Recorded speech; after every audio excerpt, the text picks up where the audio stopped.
Naku po, ano itong bagong pasabog ni Attorney Vic Rodriguez? Posible kayang makukulong itong NBI agent witness sa impeachment ni VP Sara si John Mark Calilong na nahaharap daw ito ng patong-patong na kaso? Nako, ano yan mga kabibig? Naku po, tapos sabi ng parang ilang mga netizen na itong unang testigo ng prosekusyon, tinawag na useless witness ni Attorney Sal Panelo. Alam, bakit tinawag na useless witness? At ang napaka-shocking revelation mga kabibig, itong patong-patong na kaso. Ano bang mga kasong ito? Naku, na-shock ako sa mga na-mention na kaso.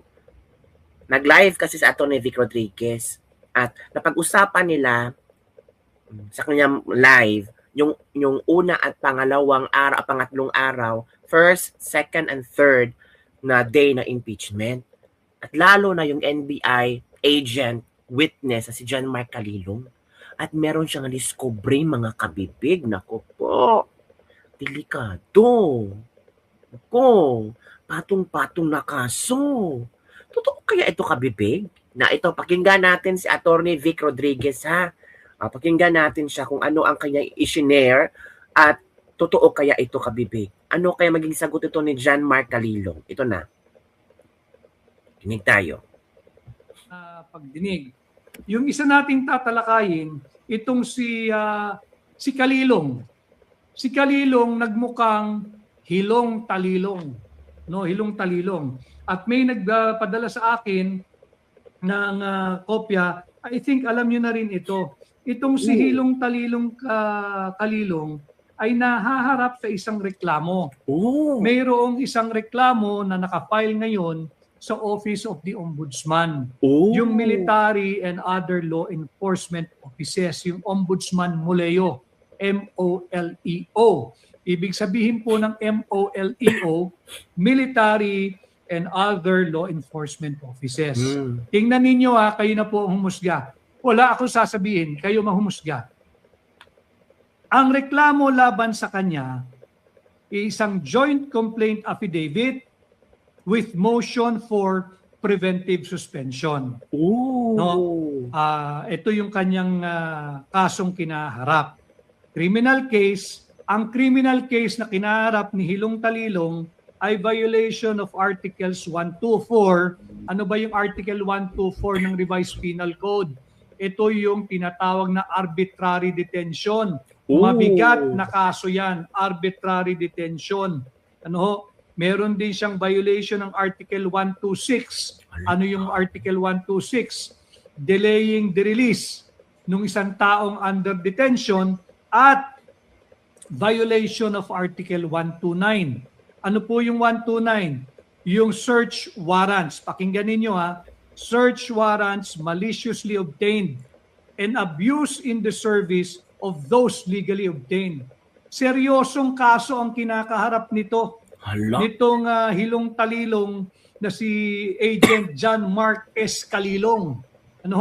Yung Hilong Calilong, ano ba ang ibig sabihin ng Hilong Talilong? Sa mga malalalim sa Tagalog, ibig sabihin nito yung lito, yung tuliro, yung hilo. Hindi niya malaman anong nangyayari, hindi niya mapagtagpi-tagpi ngayon yung kanyang pagsisinungaling. Yan ang ibig sabihin ng Hilong Talilong. And itong si Calilong, nahaharap sa kaso, ang daming aligasyon dito. Meron din siyang violation ng Article 130 of the Revised Penal Code. Anong kaso yan? Searching domicile without witness. Bawal po yun. Kasi pag may nagpunta sa inyong tahanan, pulis, kinakailangan yan bago nyo papasukin upang gampanan yung pagsisearch ng inyong tahanan or premises, merong testigo. Kinakailangan yung barangay captain, yung barangay kagawad, kung pwedeng may pari dyan sa tabi ng bahay nyo, may simbahan, pakiusapan yung pari. Kinakailangan mayroong testigo bukod doon sa magpapatupad ng search warrant. Bakit? Upang maiwasan yung pag-aabuso, upang maiwasan yung paglabag doon sa linalaman ng search warrant, sapagkat yung search warrant, malinaw doon, tukoy dapat doon. Ano lang bahagi ng inyong pamamahay ang dapat nilang halugugin? Ano lang ang kanilang hahanapin o hinahanap? Hindi pwedeng open search warrant yan.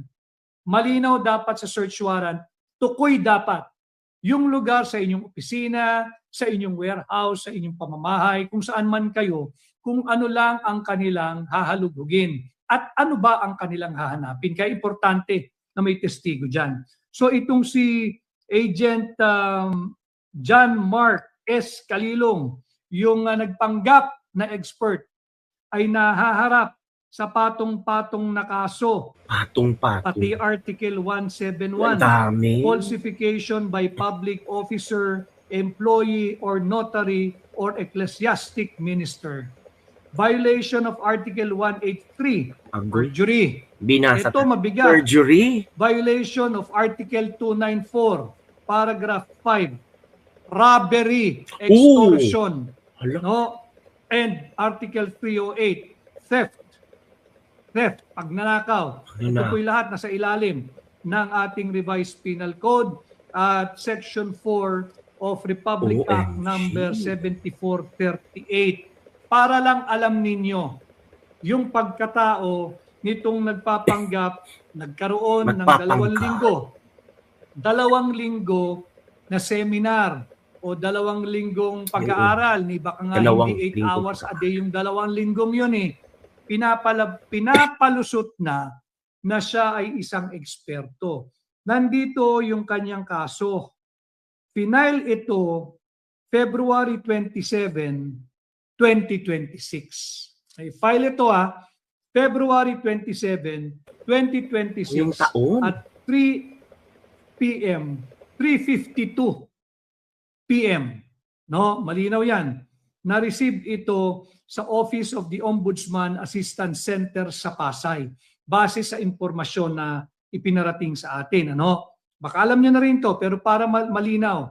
Sino ba yung star witness ng prosecution na kanilang iniharap sa impeachment court? It's a total waste of time.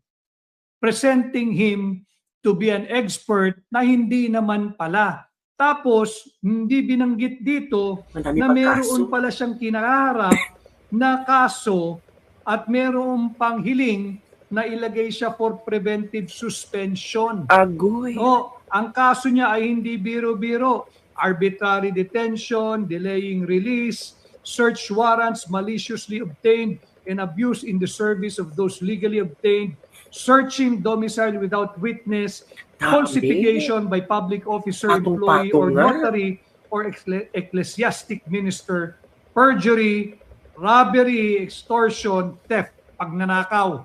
Mabigat ang kaso nito.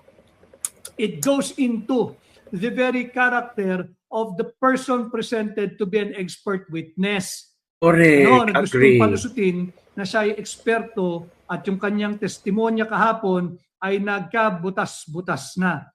Wasak ang prosecution sa sarili nilang opensa. Wala. Yan ang naganap sa unang linggo ng pagdinig dito sa huwad na impeachment case laban kay Vice President Inday Sara Duterte. Malinaw dyan. No person shall be penalized, convicted, or be held liable on the basis of the guesses, speculation, or split, guesses at speculation ng mga tao na nagpapalaganap ng mga testimonyang wala namang basihan. Correct. Yan yung nasaksihan ng sambayan ng Pilipino. Incidentally, I would just like to show you itong si dating Supreme Court Justice Noel Tiham. Ito dapat yung mga ginagawang Presidential Legal Counsel. Hindi ng kasalukuyang Pangulo, hindi ni Bongbong Marcos, ayaw niya yung mga ganito eh. Ooh. Yung mga tao magsasabi sa iyo ng totoo. Yun kabibigyan, narinig nyo na ang pasabog ni Attorney Vic Rodriguez. Grabe mga kabibig, patong-patong na kaso talaga ang na-mention ni Attorney Vic Rodriguez. Samantala, Paano ba dinescribe ni Sal Panelo yung witness?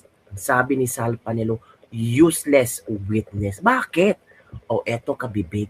Ito ang sinabi ni Sal Panelo at bakit niya nasabi yon? Let's watch this video. Tinawag na pahamak at useless witness Pahamak. ng isang abogado ang testigo ng House Prosecution Panel sa unang 2 araw ng impeachment trial laban kay Vice President Sara Duterte. Alamin kung sino at bakit ito nasabi sa report ni MJ Mondihar Pahamak, live. Magandang gabi, MJ.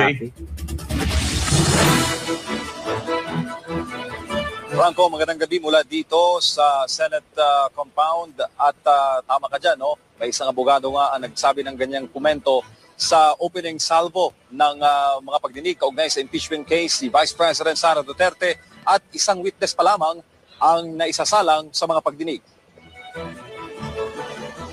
Dalawang magkasunod na araw ng tumistigo sa impeachment trial ang senior NBI agent at si John Mark Calilo. Siya ang naatasang magsagawa ng investigasyon at magtipo ng ebidensya kaugnay ng video pronouncements ni VP Sara Duterte na naglalaman ng umano'y banta laban sa First Family at Pangulong Marcos. Ngunit para kay dating Chief Presidential Legal Counsel Salvador Panelo, hindi nakatulong sa House Prosecution ang testimonya ng kanilang unang testigo. Mas question ang Hindi credibility. naman makakatulong sa kanila, makakasama pa nga eh. Hindi makakatulong sapagkat hindi naman kini-question ng depensa. Wala akong narinig na may kumontra. Doon sa video,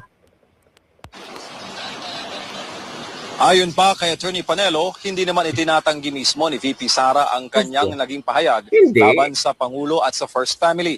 Anya, Tinanggi ba niya? maging defense Hindi naman. panel sa kanyang pakikinig, ayon kay Panelo sa mga hearing, ay hindi rin daw kinisyon ang laman ng naturang video. kasi ang pinag-uusapan ng presentasyon ng testigo, sinasabi nila na itong taong ito Expert. magbabalidate, mag-authenticate na merong video at nandun si Inday Sara at nagsalita ng mga ganito at ganyan. Teka muna, bakit? Sino ba nagki-question na hindi, Tama, hindi niya wala sinabi namang yun? question, Sino di ba ba? nagki-question na hindi nangyari yun? Wala. Wala. Tama. Dahil dito, tinawag ni Panelo na useless witness itong si Calilong. Anya, maaari pa umunong makasama sa kaso ng prosekusyon ang mga testimonya nito. Madalit sabi, it's a useless witness. At pag prinisinta mo pa yan, baka meron pang sabihin niya na makakasira pa sa inyo. Ang gano'n na nga nangyari. Medyo merong area doon na tungkol sa investigasyon. Sa cross-examination ng defense panel, inusisa si Calilong kung inimbestigahan ba talaga niya ang buong konteksto ng video statement ni VP Sara. Kabilang dito ang mga pangyayaring naganap bago nabanggit ng Vice Presidente ang naturang pahayag. Narito ang bahagi ng cross-examination. Witness is not responsive. The question was, what happened prior to this video, this particular clip of the video? Hindi niya alam. If you know, given that you investigated the incident, as you said. As far as I remember, there is a hearing in the House of Representatives. Kasi What committee, sir? I can't remember the committee, sir. What happened, sir? COS was cited in contempt, sir. By who, sir? I can't remember the exact, sir. But you investigated. I withdraw, Your Honor. Di ba? Kung nag-investigate ka, Samantala, alam mo. nanitigan naman si Attorney Panelo na mahina ang lahat ng articles of impeachment laban kay VP Sara. Correct. Anya, patunay raw dito na Article 4 o ang grave threat laban sa Pangulo ang unang tinalakay ng prosekusyon ngayong Kasi linggo. mahina Para talaga. kay Panelo, tila naghahanap pa ng karagdagang ebidensya ang mga Agoy. testigo ang prosekusyon para sa Articles 1, 2, and 3 ng impeachment complaint. It's not a threat kasi conditional na, hypothetical pa. At si Chief Presidential Legal Counsel, the late Juan Ponce Enrile, pareho ng opinion namin. Nagbigay na siya ng opinion dyan. It's not a grave threat. It's not a threat kasi conditional nga eh. So madalit sabi, bakit pinagpipilitan nyo? Kasi nga, sinisiraan nila si Inday Correct. Sara. Franco, ang Article 1 ay yung misuse of confidential funds. So, yun kabibig, ang in-explain ni Sal Panelo ang kayang kikita na it's just useless. Yung ginawang impeachment na ito, tapos yung mga grounds for impeachment. Para masabi lang talaga at may masabi si BBM na you're doing job, great job, Congress, Mga senador, salamat. Oh, ginawa niyo talaga. Oh. Talagang i-impeach si BP Sara. Ito nga, oh. Ito ha. Ang nangyari sa impeachment. Nung unang araw, tulo laway. Pangalawang araw, tulo sipon. Pangatlong araw, nalaman natin hindi expert. Ito. Naaawa lang po ako sa ating prosecution panel kasi either naglalaway o sila ay sinisiko na lamang habang sila, alam nyo, that is a sign of lying. No? Kaya psychologically, scientifically, alam nyo, ang isang tao na nagsisinungaling ay merong extra result sa kanyang body body expressions. At yung paglalaway po at ang pagsisipon ay isa po ito sa mga kadahilanan that you are under pressure. So alam po na masyado silang pressured. Alam niyo mga prosecution panel, para hindi na po kayo magkaroon yung iba nga, kahit matanda na, kayo sa kakausa sa ating Vice President Sara Duterte dahil sigurado po ako na siya ay mapapawalang sala dahil wala po talaga siyang kasalanan. Kung meron nung kayong nais usigin nyo yung source ng 125 million confidential fund. So, there you go, kabibig ha. Oh. Hindi pa nga nag-pre-trial pa nga. Dinudugo na yung nagminupot or hindi na dinugo. Nung unang araw, naglalaway. Pangalawang araw, sinisipon. Pangatlong araw, wala na. Hindi niya alam, may investigation. So yun lang, kabibig ang ating Libak for the day. Don't forget to like, subscribe, and share this video. Grabe ang pasabog ni Attorney Vic Rodriguez, no? As in shocking. Patong-patong nga kaso pala ang kinaharap ni NBI agent witness John Mark Calilong. Halak.